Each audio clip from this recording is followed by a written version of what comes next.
সাহাবাই কেরাম দুনিয়া বিমুখ ছিলেন। হযরত আবু যর গফারি রাদিয়াল্লাহু তাআলা আনহু দুনিয়া বিমুখ ছিলেন। মুহতারাম হাজরিন, এজন্য কে বলেছেন হযরত আবু যর গফারি খাদেমে খায়রুল বাশার, হযরত আবু যর গফারি খাদেমে খায়রুল বাশার, খিদমতু মে জিंदगी ভর না বানায়া আপনা ঘর।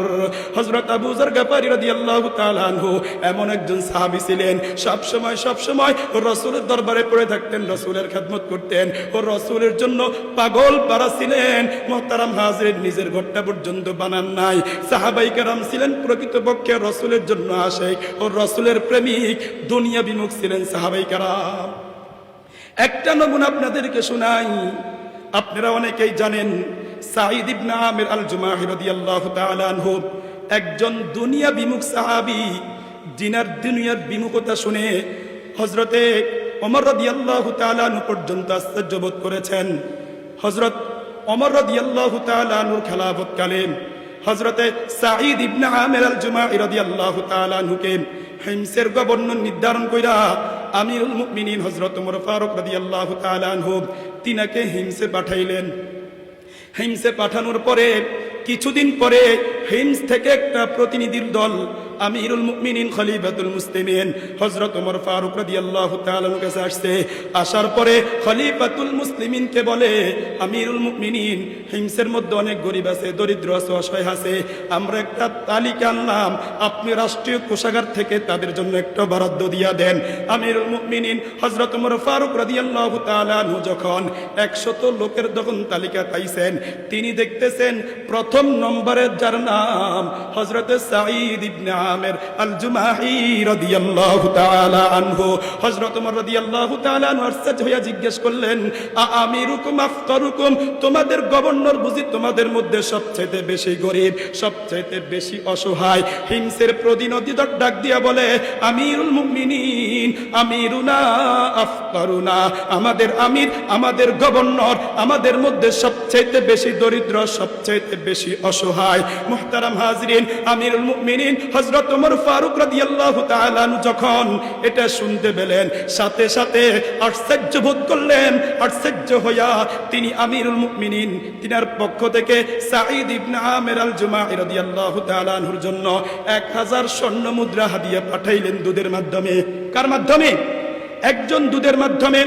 মুহতারাম হাজরিন, 1000 স্বর্ণ মুদ্রা সাঈদ ইবনে আমির আল জুমাহি রাদিয়াল্লাহু তাআলা আনহুর কাছে পাঠাইলেন। দূর যখন হিমসে গিয়া সাঈদ ইবনে আমির আল জুমাহি রাদিয়াল্লাহু তাআলা আনহুর কাছে এটা হস্তান্তর করলেন। সাথে সাথে তিনি পড়তে লাগলেন, ইন্না লিল্লাহি ওয়া ইন্না ইলাইহি রাজিউন। সাঈদ ইবনে আমির আল জুমাহি রাদিয়াল্লাহু তাআলা আনহু হাদিয়া পাওয়ার পরে পড়ে, ইন্না লিল্লাহি ওয়া ইন্না ইলাইহি রাজিউন। আর আমরা হইলে কি করতাম? আমাদেরকে কেউ 500 টাকা হাদিয়া দিলে, 1000 হাদিয়া দিলে আমরা তার প্রশংসা করি, আমরা বলি আলহামদুলিল্লাহ। আলহামদুলিল্লাহ বলা এটা না জায়েজ, এটা আরাম না, এটাও প্রয়োজন, এটা জায়েজ। কিন্তু তিনার অবস্থা আর আমাদের অবস্থা এক না। তিনি ছিলেন সম্পূর্ণ দুনিয়া বিমুখ, সম্পূর্ণ দুনিয়া বিমুখ। মুহতারাম হাজরিন, স্ত্রী পর্দার আল থেকে প্রশ্ন করে, সাঈদ ইবনে আমির, আপনি কেন পড়লেন ইন্না লিল্লাহি ওয়া ইন্না ইলাইহি রাজিউন? আকুতিলা ওমর ইবনুল খাত্তাব, ওমর রাদিয়াল্লাহু তাআলা আনহু যুদ্ধের ময়দানে শহীদ হয়ে গেছেন। সাঈদ ইবনে আমির আল জুমাহি রাদিয়াল্লাহু তাআলা আনহু বলেন, স্ত্রী না, এর চাইতে ভয়ানক ঘটনা ঘটছে। কি ঘটনা? আকুতিলাল মুসলিমুনা ফিল মারিকা, যুদ্ধের ময়দানে সমস্ত মুসলমানরা কি শাহাদাত বরণ করেছে? বলে না, স্ত্রী এর চাইতে আরো ভয়ানক ঘটনা ঘটছে। কি ঘটনা? উদখিলাত আলাইহা দুনিয়া, আমার কাছে দুনিয়া ঢুকাইয়া দেওয়া হয়েছে, আমাকে দুনিয়া পাঠানো হয়েছে আমার আখিরাতকে ধ্বংস করার জন্য। স্ত্রী, তুমি আমাকে সহায়তা করবা কিনা বলো?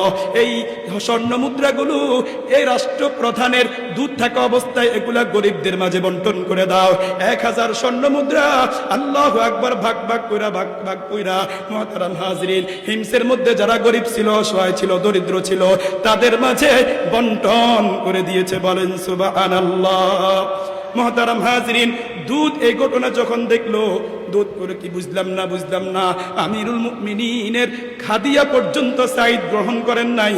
সাথে সাথে আমিরুল মুমিনিন হযরত ওমর ফারুক রাদিয়াল্লাহু তাআলা আনহুর কাছে যায় বলতেছে, আমিরুল মুমিনিন সাঈদ ইবনে আমর কেমন গভর্নর, কেমন দুনিয়া বিমুখ আপনি জানেননি। আপনি যে 1000 স্বর্ণ মুদ্রা তিনাকে হাদিয়া দিলেন, এগুলা তিনি গ্রহণ করেন নাই, তিনি হিংসের জনগণের মাঝে তিনি বন্টন করে দিয়েছে। মুহতারাম হাজরিন, এরপরে আমিরুল মুমিনিন ঘোষণা দিলেন, আমি হিমসে সফর করব।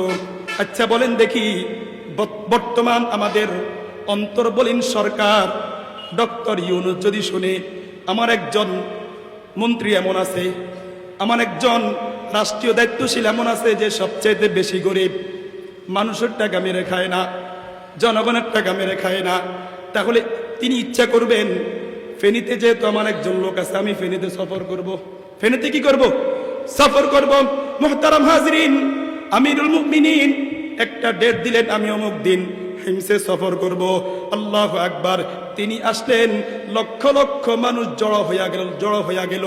আমিরুল মুমিনিন সবাইকে লক্ষ্য করে জিজ্ঞেস করলেন, আমার নিযুক্ত গভর্নর সাঈদের বিরুদ্ধে তোমাদের কোনো অভিযোগ আসেনি? একজন দাঁড়ায়া বলে, আমিরুল মুমিনিন আমার একটা অভিযোগ আছে। কি অভিযোগ? কয়, আমাদের গভর্নর সাঈদ ইবনে আমের তিনি প্রতিদিন আসতে লেট করে। এক নম্বর অভিযোগ কি? প্রতিদিন তিনি অফিসে লেট করে। আরেকজন দাঁড়া বলে, আমিরুল মুমিনিন আমার একটা অভিযোগ আছে। কি অভিযোগ? তিনি প্রতি সপ্তাহ অথবা মাসে একদিন তিনি অফিস করেন না। আরেকজন দাঁড়ায় বলে, আমিরুল মুমিনিন আমার একটা অভিযোগ আছে। কি অভিযোগ? তিনি মাঝে মাঝে বেহুশ হয়ে যান। আরেকজন দাঁড়ায় বলে, আমিরুল মুমিনিন আমার একটা অভিযোগ। কি অভিযোগ? তিনি দিনের বেলা আমাদের কথা শুনে আমাদের খেদমত করেন, কিন্তু রাতের বেলায় তিনি কারো খেদমত করেন না, তিনি জনগণের সেবা করেন না। অভিযোগ কয়টা? 4টা অভিযোগ। মুহতারাম হাজরিন, আমিরুল মুমিনিন হযরত ওমর ফারুক রাদিয়াল্লাহু তাআলা আনহু সাঈদ ইবনে আমির আল জুমাঈ রাদিয়াল্লাহু তাআলা আনহুকে জিজ্ঞেস করে, সাঈদ, এই প্রশ্নগুলোর জবাব দাও। 1 নম্বর অভিযোগ তোমার বিরুদ্ধে, তুমি প্রতিদিন অফিসে কেন দেরি করে যাও? সাঈদ ইবনে আমির আল জুমাঈ রাদিয়াল্লাহু তাআলা আনহু ডাক দিয়া বলেন, আমিরুল মুমিনিন, যদিও নাকি আমি গভর্নর, কিন্তু আমি এমন একজন গভর্নর, আমার কোনো খাদেম নাই, আমার কোনো সেবিকা নাই, আমার স্ত্রীর কাজকর্মে আমি সহযোগিতা করি, নাস্তা বানানোর ক্ষেত্রে আমি সহায়তা করি, ভাত রান্না করার ক্ষেত্রে আমি সহযোগিতা করি। এই সহযোগিতা করতে করতে 2-4 মিনিট দেরি হয়ে যায়, এই জন্য আমি অফিসে আসতে আমি বিলম্ব করি। 2 নম্বর অভিযোগ, তুমি সপ্তাহ অথবা মাসে কেন একদিন অফিস করো না? সাঈদ ইবনে আমির আল জুমাঈ রাদিয়াল্লাহু তাআলা আনহু বলেন, আমিরুল মুমিনিন, আমার পরনের যে 2 টুকরা কাপড় আপনি দেখতেছেন, মোটা কাপড়, এই 2 টুকরা কাপড় ছাড়া আমার আর কোনো কাপড় নাই। আমি এই 2 টুকরা কাপড় আল্লাহু আকবার সময় নির্ধারণ করিয়া একবার আমি উপরেরটা ধুই, উপরেরটা শুকানোর পর এটা পরিধান করি, আবার নিচে যেটা পরিধান করি এটা আমি ধৌত করি। মোটা কাপড় শুকাইতে দেরি হয়, এই জন্য সপ্তাহ অথবা মাসে আমি একদিন অফিস করতে পারি না। 3 নম্বর অভিযোগ, সাঈদ, তুমি দিনের বেলায় জনগণের সেবা করো, রাতের বেলায় কেন সেবা করো না? মুহতারাম হাজরিন, সাঈদ ইবনে আমির আল জুমাঈ রাদিয়াল্লাহু তাআলা ডাক দিয়া বলে, আমিরুল মুমিনিন, কসসামতু হায়াতি বাইনা রব্বি ওয়া বাইনা ইবাদি। আমিরুল মুমিনিন, আমি আমার হায়াতটাকে 2 ভাগ করেছি। একটি ভাগকে নির্ধারণ করেছি জনগণের খেদমতের জন্য, আর একটি ভাগকে নির্ধারণ করেছি রব্বে কারীমের গোলামি করার জন্য। ফুরসানুন নাহারি ওয়া রুহবানুল লাইল। মুহতারাম হাজরিন, সাহাবায়ে কেরাম দিনের বেলায় যদিও নাকি ঘোড়ার উপর থাকতেন, কিন্তু রাত্রি বেলায় সাহাবায়ে কেরামের সম্পর্ক ছিল রব্বে কারীমের সাথে। সাহাবায়ে কেরাম আল্লাহু আকবার তাহাজ্জুদের নামাজে দাঁড়ায় যেতেন, রবের জিকিরের জন্য পাগল পারা হয়ে যেতেন। রুহবানুল লাইল ওয়া ফুরসানুন নাহার। আমিরুল মুমিনিনকে ডাক দিয়া বলে, সাঈদ ইবনে আমির জুমাঈ রাদিয়াল্লাহু তাআলা বলেন, আমিরুল মুমিনিন, আমি আমার জীবনটাকে 2 ভাগ করেছি। দিনের বেলা নির্ধারণ করেছি মানুষের খেদমত করব, আর রাতের বেলাকে নির্ধারণ করেছি রব্বুল আলামিনের গোলামি করব। মুহতারাম হাজরিন, এটি ছিল সাহাবায়ে কেরামের অবস্থা। আর আমাদের অবস্থা কি? আমাদের অবস্থা হইল এমন, রাত্র যত গভীর হয় আমাদের অবস্থা হইল আমরা তত বেশি উলঙ্গপনা নিয়ে ব্যস্ত হইয়া যাই, তত বেশি ছায়া ছবি নিয়ে ব্যস্ত হইয়া যাই, জুয়া নিয়ে ব্যস্ত হইয়া যাই, গাজা নিয়ে ব্যস্ত হইয়া যাই, আল্লাহু আকবার, লুচ্চামি নিয়ে আমরা ব্যস্ত হইয়া যাই।